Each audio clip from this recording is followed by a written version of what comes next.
Welcome to the deep dive. Okay, so when you think Pythagoras, right, most of us, we get this one image stuck in our heads from school. The triangle guy. Exactly, the theorem, the right-angle triangle. And yeah, it's fundamental geometry, no doubt about Oh, it. absolute crucial. But the man himself, Pythagoras and the whole world of his ideas, it's so much more complex, way more surprising, and honestly, uh, pretty wild compared to just that one formula. Oh, absolutely. Way beyond the hypotenuse. So today we're doing a deep dive, going way past that theorem. We want to explore the whole picture, this intricate tapestry of his influence. We're going to try and peel back the layers, the myth, the math, the philosophy. Which are all tangled up together. Totally. To try and understand this really enigmatic figure. I mean, he's right there at the beginning of Western thought, isn't he? He really is. It's hard to overstate his position. And we've pulled together a whole stack of sources, historical texts, philosophical writings, stuff that sheds light on his extraordinary life, his teachings, which are often kind of contradictory. That's a key point, the contradictions. Yeah, and the huge legacy he left. I mean, it genuinely reshaped how people thought intellectually, spiritually for like millennia afterwards. It's fascinating because he really stands at this major crossroads in ancient thinking. He wasn't just a mathematician, though he was brilliant. Right. He was also a mystic, definitely a political player, a spiritual leader. You could even say a kind of architect of society. Wow, okay. He genuinely molded the intellectual landscape, even the theological ideas that came later. But like you said, the way his teachings reach us is through all these different filters, these different lenses. So not straightforward. Not at all. Often contradictory, which makes him this really rich, but also incredibly complex historical puzzle. It's definitely not a simple case of, here's the theorem, end of story. Far from it. He was, basically a living paradox. And understanding all those facets, that multifaceted nature, is really key to grasping the foundational ideas that underpin so much of what followed, from Plato right through to modern science in some ways. Okay, so to really get a handle on Pythagoras, we kind of need to go back. Right. Back to his origins, the world he grew up in, the things that shaped him early on. The context is everything. Exactly. So he was born on Samos. It's this Greek island over in the Eastern Aegean Sea. And he was active, flourishing around 532 BC. A long time ago. A very long time ago. And the sources say his father was a guy named Mesarchos, a signet citizen, which maybe suggests a certain level of standing in society. Probably, yeah. Not insignificant. Now, you got to picture Samos back then. It wasn't some quiet little island retreat for philosophers. Yeah, Not at all. it was a powerhouse. Right. It was bustling. A major commercial rival to Miletus, and Miletus itself was like a huge center for trade and new ideas. A real hub of innovation. Samos was rich, partly from its mines, apparently, a big player in the whole Aegean economy. But, and this is a big but, this prosperity had a kind of dark side. The island was ruled, really tightly controlled, by this tyrant named Polycrates. He was in charge from about 535 to 522 BC. A significant period. And Polycrates, well, the texts describe him as shrewd, pragmatic, and having a distinct lack of moral scruples. Yeah, a nice way of putting it. An opportunist. Yep, definitely. He built up this powerful navy, but get this, he used it for piracy, openly. And apparently it made Samos a lot of money. Wow. State-sponsored piracy. Kind of, yeah. And he was smart enough to even profit from Miletus expanding into Persia. He knew how to play the game, regional power dynamics. Sounds like a character. He was also apparently a patron of the arts. The famous poet Anacreon was his court poet. Maybe to, soften his image, give his rule a bit of cultural gloss. Possibly, yeah. Or maybe he genuinely liked poetry. Who knows? But here's the crucial bit for us.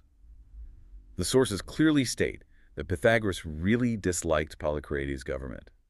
He had a strong dislike for his government. Okay, so he wasn't on board with the piracy and the tyranny. Not at all. And this isn't just, a minor disagreement.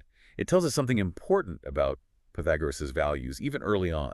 He was already looking for something else. An alternative. Yeah, a different way for society to work, something beyond just power and money and, the whims of a dictator. This early tension, his ideals versus the reality around him, it really hints at this core drive in him. It foreshadows his later path, doesn't it? This desire for a different kind of order. Exactly. An order based not just on force, but on some higher principle. Yeah. It sets the stage. That's a really crucial point. That early opposition to Polycrates is not just biography. It shows this deep internal compass he had, a drive for something more structured, maybe more just, more ideal than the kind of, well, amoral rule he was seeing. Right. And this yearning for a better society, combined with this obvious thirst for knowledge he had, that's what seems to have pushed him to travel so much. The famous travels. Yes, famously, he's reported to have visited Egypt. And you have to remember, Egypt was already seen by the Greeks as this land of ancient, profound wisdom. Their math, their astronomy, it was legendary. Well, he was going to the source, in a way. He was seeking knowledge, absolutely. Imagine the intellectual impact of a journey like that. And our sources strongly suggest this trip deeply influenced his later thinking, both the philosophical side and the mystical side. The blend again. Exactly.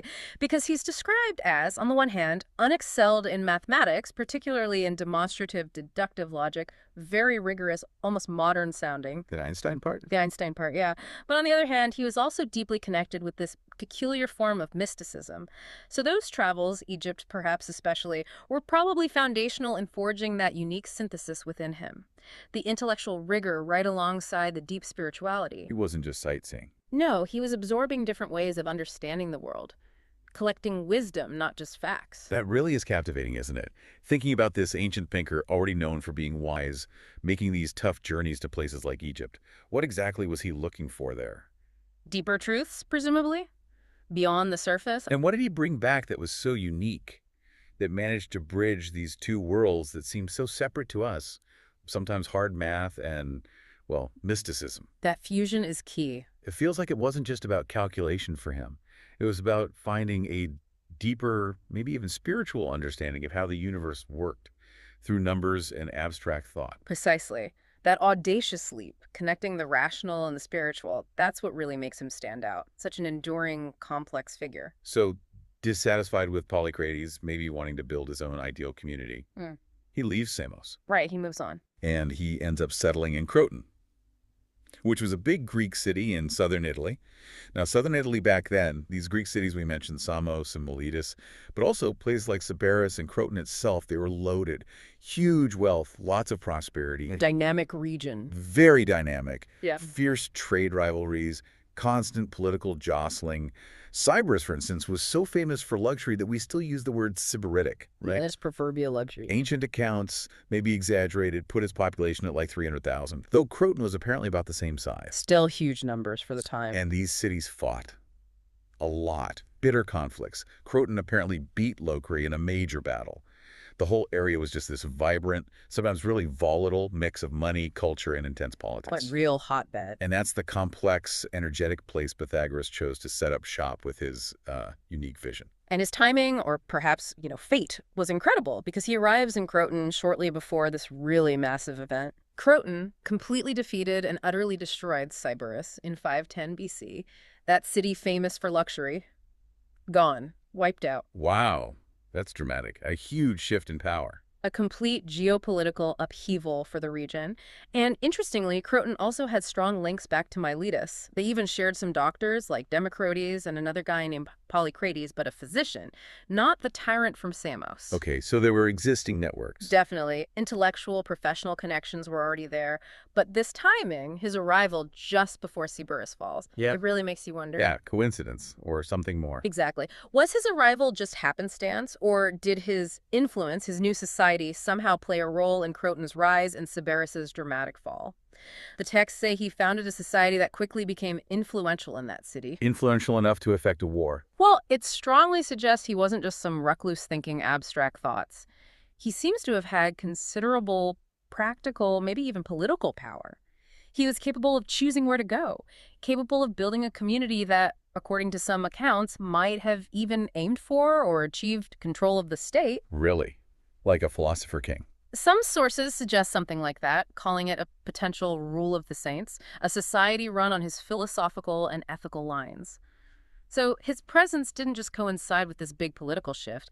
It very likely contributed to it. It shows a man who could engage directly with governance, with societal change. Not just theorizing, but actually trying to build his ideal society. Exactly, moving from contemplation to action. So what he set up in Croton, this society, this school, It was really unusual, strikingly dual, almost paradoxical in its nature. It really was. Because on one side, he apparently became this larger-than-life figure almost immediately, a mythical figure, people crediting him with miracles and magic powers. The guru image. Totally.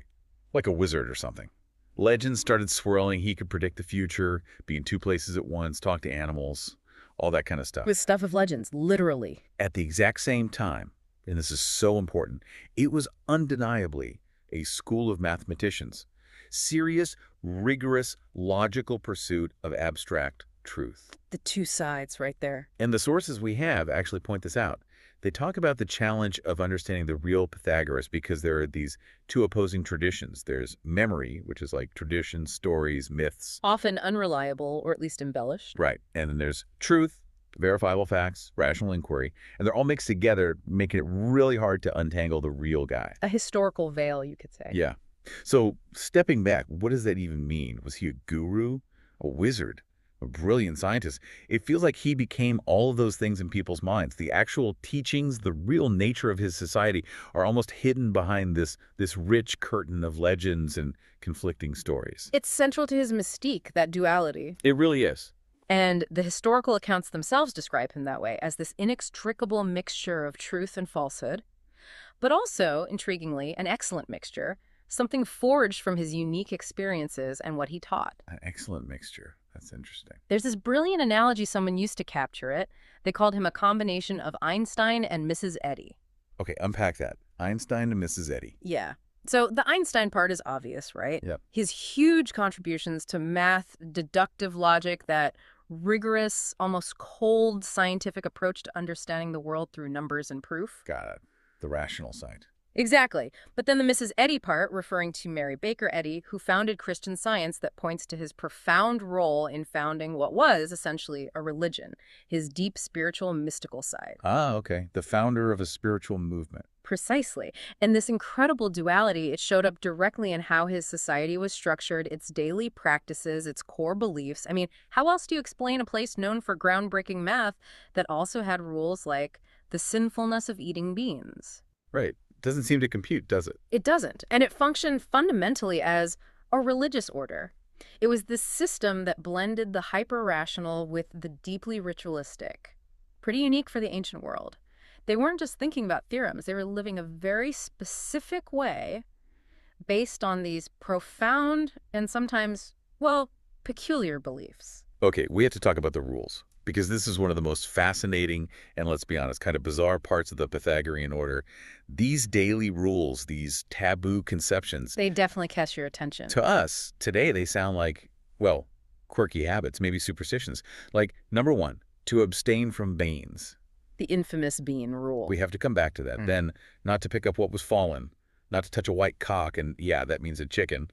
Specific. Not to break bread, not to step over a crossbar, not to stir the fire with iron, okay, not to eat from a garland, or even not to pluck a garland. Garland etiquette, apparently. Yeah, right.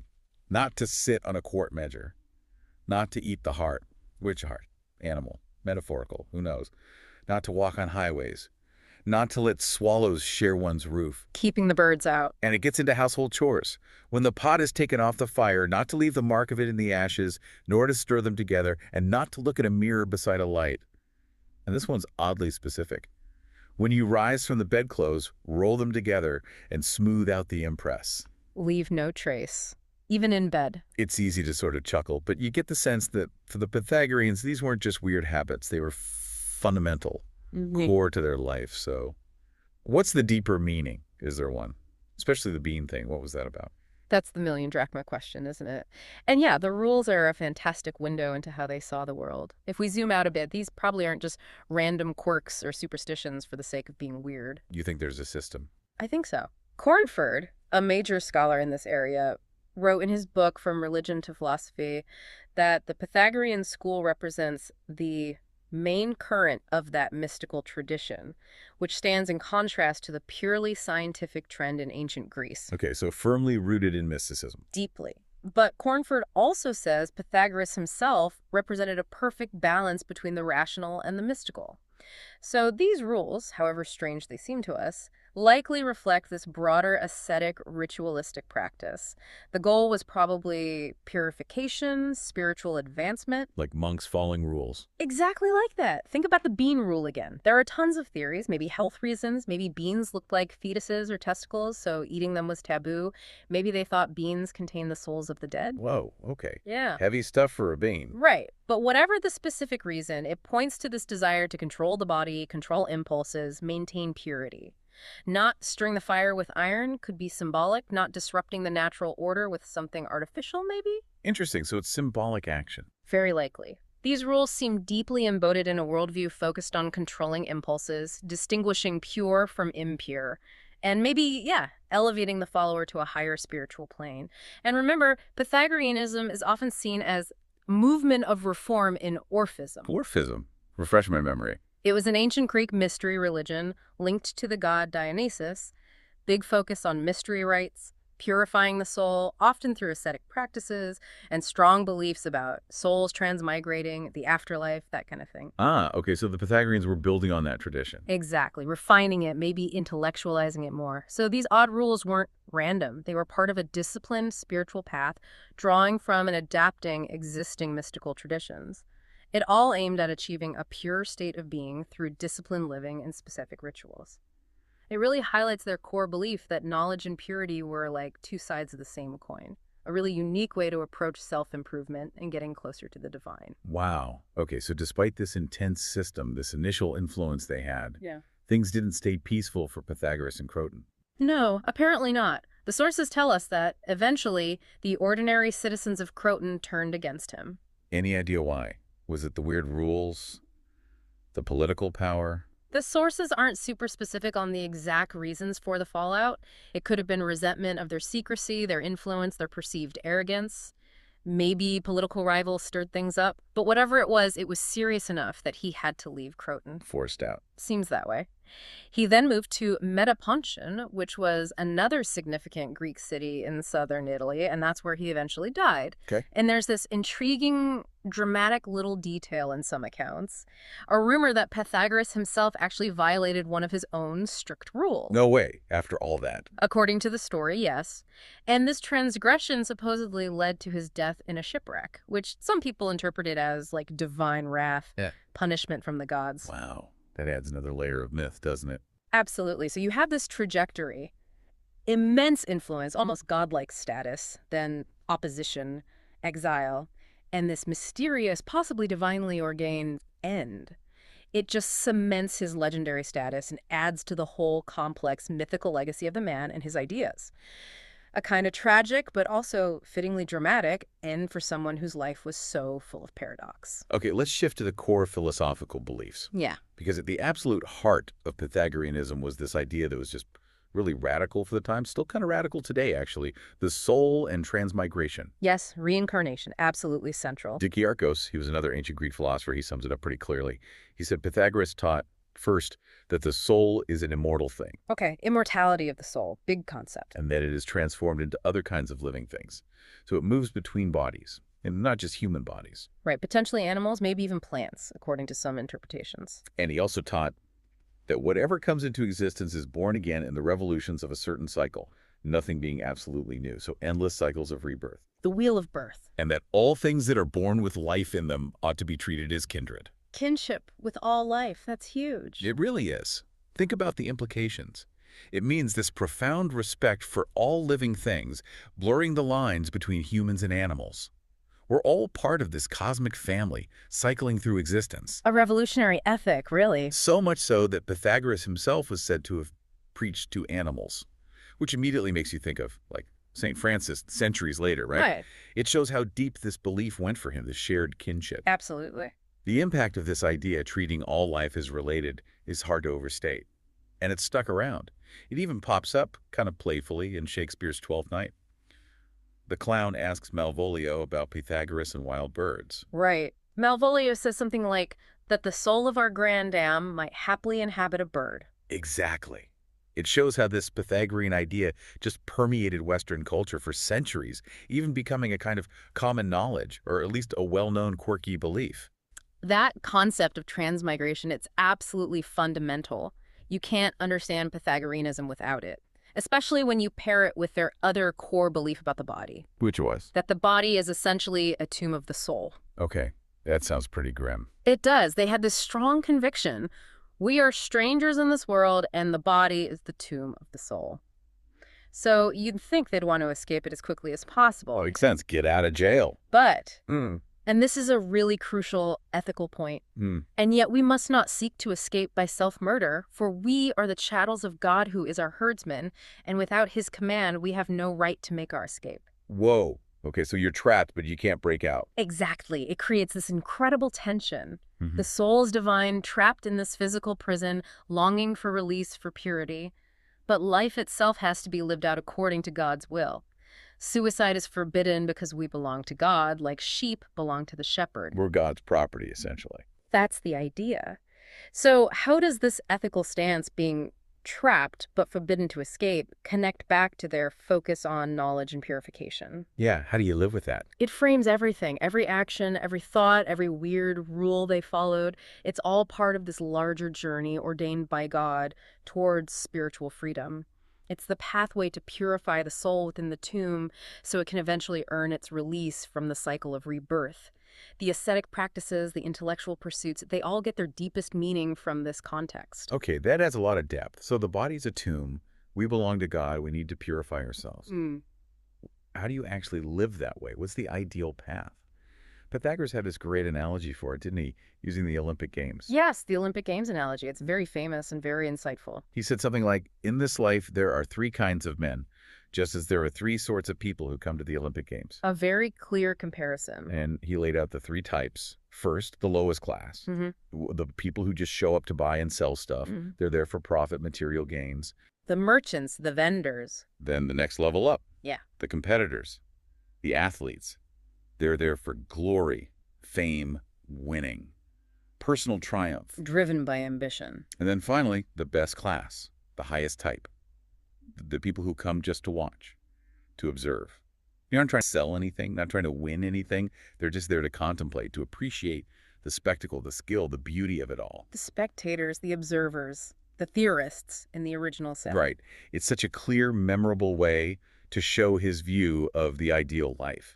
And it feels surprisingly modern, doesn't it? This high value placed on pure, disinterested contemplation, observation above everything else, above money, above fame. It's a powerful vision of intellectual purity as the highest calling. A striking vision. And that leads us straight into this idea of disinterested science being the ultimate, the highest form of purification. Disinterested science, meaning science without an agenda. Exactly. Knowledge sought purely for its own sake, not for profit, not for glory, not even necessarily for practical application. For Pythagoras, the greatest purification of all is therefore disinterested science, and it is the man who devotes himself to that, the true philosopher, who has most effectually released himself from the wheel of birth. Wow. So doing pure math or philosophy is the fastest way out of the cycle of reincarnation. That's the core idea. Intellectual pursuit, pursued in this pure, disinterested way, becomes a spiritual practice in itself. It transcends just being curious or solving problems. It connects directly to that contemplative life he valued in the Olympics analogy. Knowledge itself is the path to liberation, to purifying the soul. It elevates thinking to a spiritual act. Completely. It sets it apart from manual labor, from chasing wealth, even from the glory of winning at the games. And this raises that fascinating question again. For Pythagoras, was intellectual pursuit inherently spiritual? It sounds like it was. No separation. It really seems that way, which is quite different from how we often tend to compartmentalize things today, science over here, spirituality over there.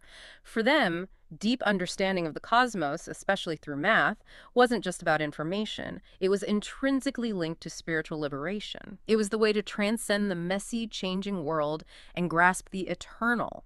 The mind, focused on timeless truths, becomes the best tool for freeing the soul. Okay, and this whole philosophical system, it wasn't just something individuals practiced alone, right? It was lived out in their community. Absolutely. The communal aspect was vital. The sources are clear that among the Pythagoreans, property was held in common. So no private ownership, like early communism. In a sense, yes. They shared resources, possessions, and more than that, they shared a common way of life. A structured, disciplined, collective existence designed to support their goals. Makes sense. fewer distractions from chasing wealth if there's no private wealth to chase. Precisely. It wasn't just practical, it directly served their philosophy. By removing private property and fostering this shared life, they created an environment they believed was more conducive to learning, to spiritual discipline, to collectively moving towards that higher state. It was a deliberate attempt to build a living example of their ideal society. Microcosm. Exactly. And within that unique community, pursuing this shared goal, they even took existing words and gave them new, deeper meanings within their own context. Like what? Well, take the word orgy. Today it has very specific connotations. Yeah, wild parties. Right. But originally, and for the Pythagoreans, it primarily meant sacred worship, a ritual devotion, and theory, which for us means an abstract idea or hypothesis originally derived from words related to Orphic worship. Wow, okay. But Pythagoras, or at least the interpretation Cornford gives, reframed theory to mean something like passionate, sympathetic contemplation. Passionate, sympathetic contemplation. Mm-hmm. That sounds intense. It does. It shows this shift away from maybe ecstatic, uncontrolled ritual towards a more intellectualized but still deeply felt spiritual experience. It integrates the intellect with the passion. It wasn't about losing yourself in a frenzy, but about finding truth through focused, empathetic engagement with the cosmos. Finding the divine through understanding. Exactly. And for Pythagoras, his concept of God seemed tied into these cycles too. There's a phrase suggesting God dies in his death and rises again in his new birth, reflecting that cyclical view of life, death, rebirth, the constant renewal of everything. So contemplation wasn't cold and detached. No, it was passionate and sympathetic, deeply connected to both intellectual pursuits like math and also music. They believed that by understanding the mathematical harmonies of the universe, the music of the spheres, they could directly perceive its underlying structure, its beauty, its divine order. It was about finding God in the patterns, not just in the rituals. Okay, that leads us perfectly into probably the most famous Pythagorean soundbite. All things are numbers. The big one. Yeah, and it sounds like something you'd see on a t-shirt, maybe. Or like he literally thought everything was just numerals. But it was much deeper than that, wasn't it? Oh, much deeper. It wasn't about literally counting rocks and trees. It encapsulated this incredibly profound foundational idea about the very structure of reality itself. So not just counting, but patterns, relationships. Exactly. It's about the inherent underlying numerical patterns and relationships that they believed governed everything. The sources stress its connection to music and arithmetic. Think about musical harmony. The ratios. Right. Pythagoras famously worked out the mathematical ratios behind consonant musical intervals. The octave is 1.2, the fifth is 2.3, the fourth is 3.4. Simple whole number ratios creating beautiful, harmonious sounds. That must have seemed like magic. It must have been a revelation. Proof that order, beauty, harmony itself could be expressed through numbers. So for Pythagoras, math didn't just describe the universe. In a fundamental way, math was the universe's operating system, its language, maybe even its DNA. The code of reality. You could put it that way, yeah. For Pythagoras, numbers weren't just abstract quantities. They had qualities, they had shapes. You hear about oblong numbers, triangular numbers, pyramidal numbers. Like visualizing numbers geometrically. Yes, which wasn't just abstract geometry for them. It hinted at the underlying geometric structure of matter itself, maybe even, you could speculate, atomic structures.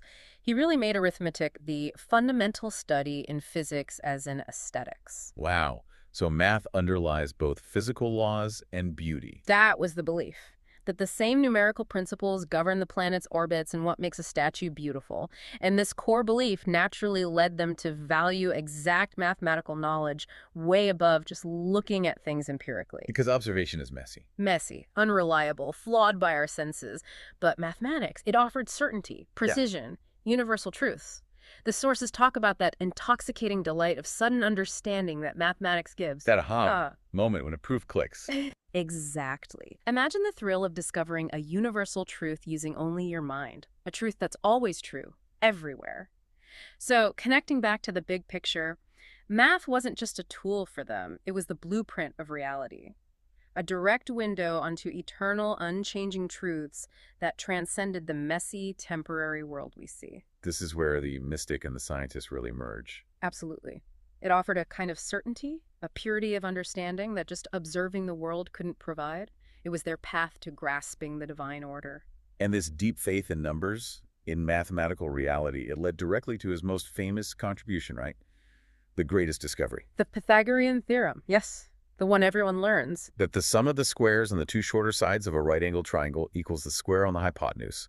A squared plus b squared equals c squared. The very same. But what's really key here is the context. It's not like nobody knew anything about right angles before him. Right, the Egyptians used that 3-4-5 rope trick for building. Exactly. They knew specific practical applications, specific cases that worked, but the huge leap the Greeks made, and Pythagoras is credited with it, was moving beyond just examples. To the general rule. To the general principle, understanding why it works for any right-angled triangle, and crucially, being able to prove it geometrically, proving it with logic, demonstrating its universal truth. From a handy trick to a law of nature. Precisely.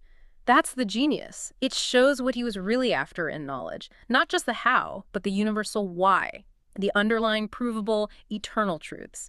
But, and this is fantastic irony, this relentless pursuit of mathematical truth, this quest for perfect numerical harmony in everything, it also led them to discover something deeply troubling for their own philosophy. Oh, what was that? What was arguably his most important discovery, certainly for the development of mathematics, and maybe the most unsettling for him.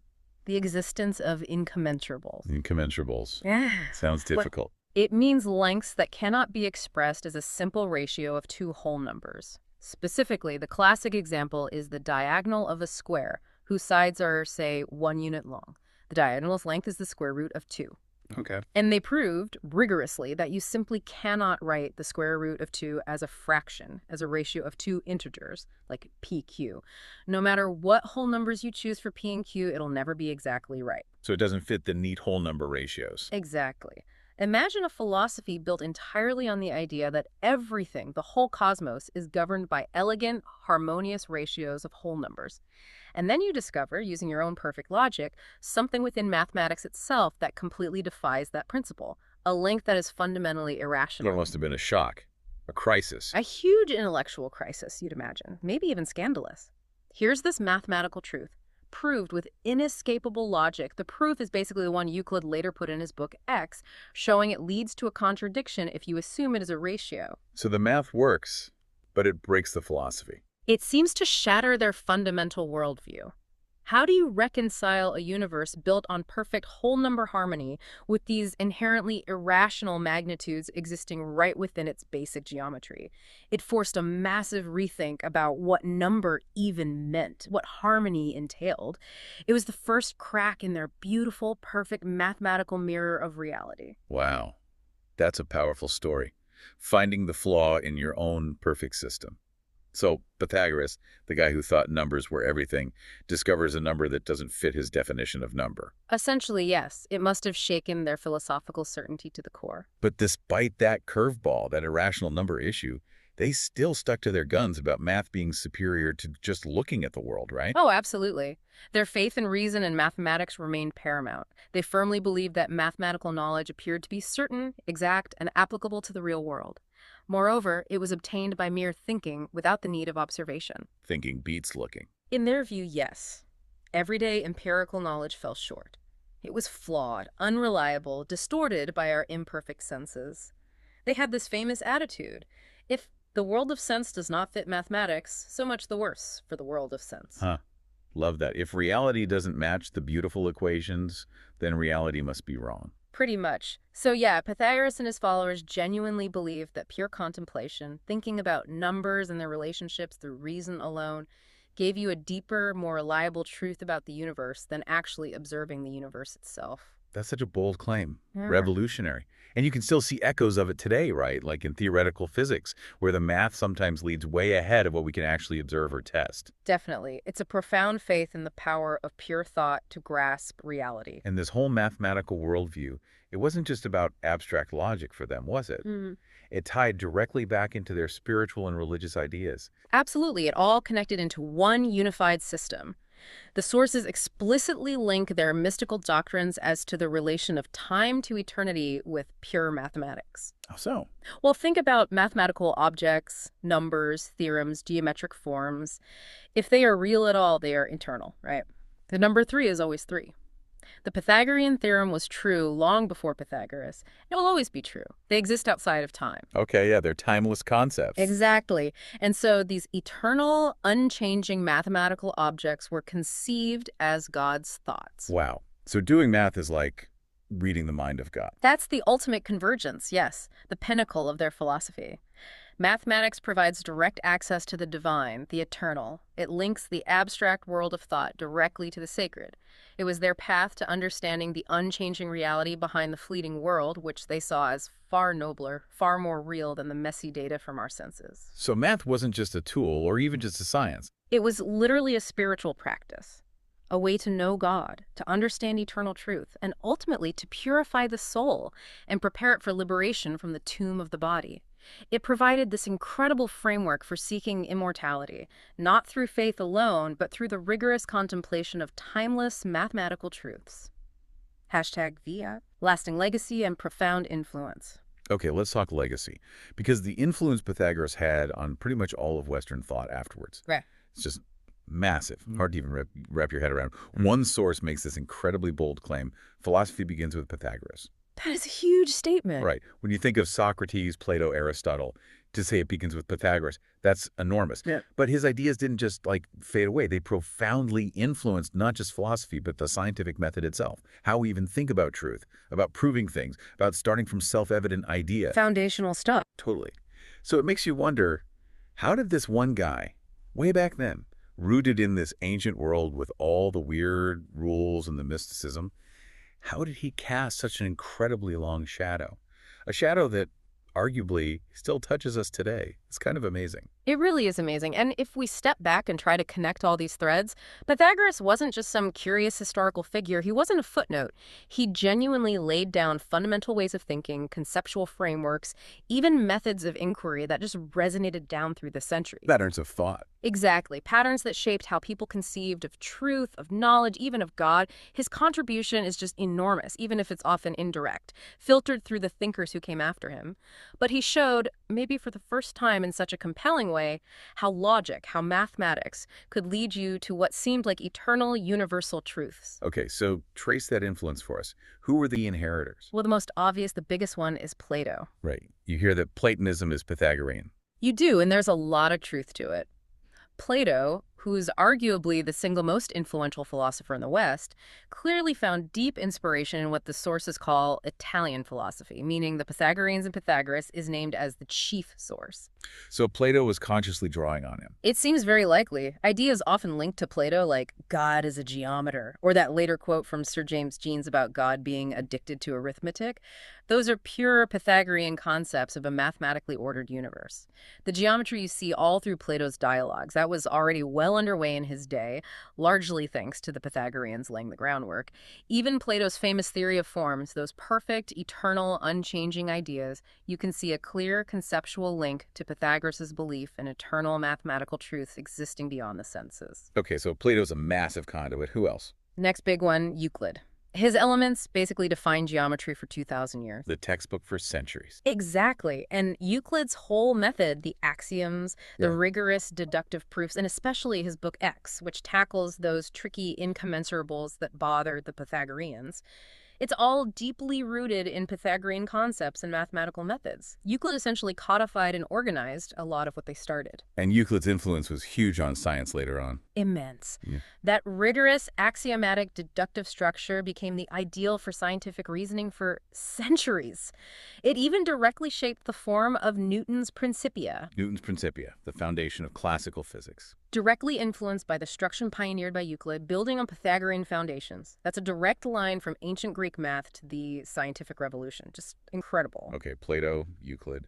Yeah. Who else? Did it just filter down generally? It did. Beyond those giants, the influence permeated Western philosophy more broadly.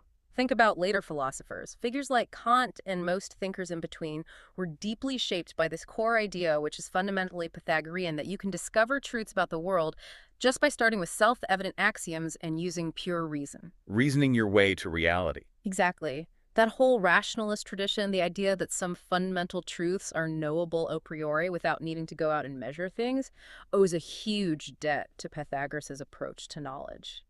And what about religion? Theology. You mentioned that earlier. Yes, the impact on theology is profound, though perhaps less direct.